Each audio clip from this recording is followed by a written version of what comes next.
Corona का सबसे ज्यादा असर प्राइवेट सेक्टर में देखा गया। कई एम्प्लॉयज की नौकरी चली गई तो कुछ लोगों ने इसी समय का फायदा उठाया। लेकिन इंदौर के आदित्य अग्निहोत्री ने लॉकडाउन में ऑर्गेनिक फार्मिंग शुरू की और अब वो इससे काफी मुनाफा भी कमा रहे हैं। आत्मनिर्भरता का उन्होंने सटीक उदाहरण पेश किया है। उन्होंने साल 2020 की परेशानियों को भूलकर एक कदम आगे रखा। ये हरा भरा दिखने वाला ऑर्गेनिक खेत आधुनिक तकनीक और कड़ी मेहनत से आदित्य अग्निहोत्री ने तैयार किया है।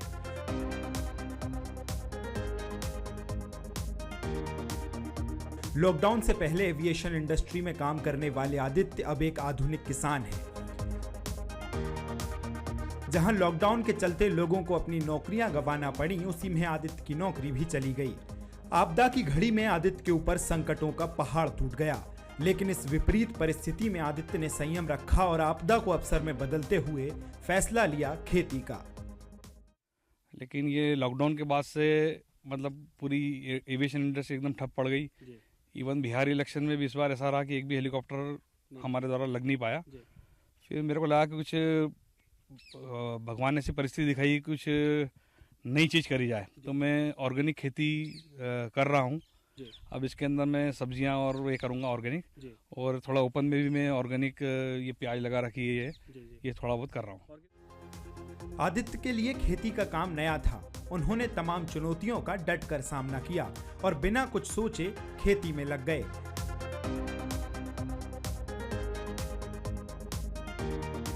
आज आदित्य इंदौर ही नहीं बल्कि इंदौर के बाहर भी सब्जियां सप्लाई करते हैं। आदित्य का सफर खेती पर ही नहीं रुका, अब वे बतख पालन का काम भी करते हैं।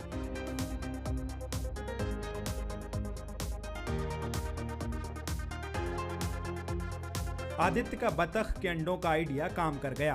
अंडों की बाजार में डिमांड भी आने लगी और देखते ही देखते आदित्य दूसरे राज्यों में भी बतख के अंडे निर्यात करने लगे। बतख पालन तो मध्य प्रदेश में पहली बार ही हो रहा है। मैंने एक्चुअली सिंचाई के लिए, पानी के लिए एक तालाब बनाया था, और तो सिंचाई के साथ में फिर मैंने उसके अंदर फिश डाली। फिश डाल के मेरे को बहुत अच्छा लगा। फिर मेरे एक बचपन के मित्र है विलास खैर जी, उनका भी बिजनेस लॉकडाउन के कारण थोड़ा वो हुआ, तो उनको भी कुछ लाइफ स्टॉक का करने का कुछ लगा अंदर कि अपन करते। तो फिर हमने साथ में मिलके फिशरीज को भी बढ़ाया, और फिर डक्स का मेरे दिमाग में था, तो मैंने उनको आइडिया दिया कि अपन कर सकते हैं, तो हमने फिर डक्स का स्टार्ट करा। आदित्य की जब नौकरी गई तो वह डिप्रेशन में आ गए, लेकिन परिवार वालों ने इस मुश्किल घड़ी में उनका पूरा साथ दिया।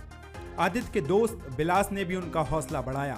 दोनों ने मिलकर इंटरनेट की सहायता से जानकारी जुटाई और आज आदित्य ऑर्गेनिक खेती के जरिए लोगों को बगैर केमिकल और बगैर हानिकारक खाद वाली सब्जियां पहुंचा रहे हैं। साथ ही वे दोनों अब एमपी में बतख पालन करने वाले पहले युवा उद्यमी भी हैं। लॉकडाउन में चूंकि और कोई काम तो था नहीं, बैठे बैठे रिसर्च ही करते थे सब, तो नेट पे हमने बड़ी रिसर्च करी इसके बारे में। फिर हमने सोचा कि ये स्टार्टअप करके देखते हैं क्या होता है। एक रिस्क लेना थी। काम तो कोई आप रोक नहीं सकते हो जिंदगी में, ठीक है, परिस्थितियां ऊपर नीचे होती हैं, पर काम तो हमें करना ही होगा। तो आदित्य जी ने और मैंने, हम दोनों ने एक प्लान बनाया और हमने करनाल से ये डक्स मंगाई। आदित्य अब इंतजार में है कि इंदौर से कब इंटरनेशनल फ्लाइट फिर से शुरू हों और वे ऑर्गेनिक सब्जियां और बतख के अंडे विदेशों में भी निर्यात कर सकें। जिस तरह आपदा की घड़ी में उन्होंने जो अवसर खोजा है वह निश्चित ही सराहनीय है और युवाओं के लिए एक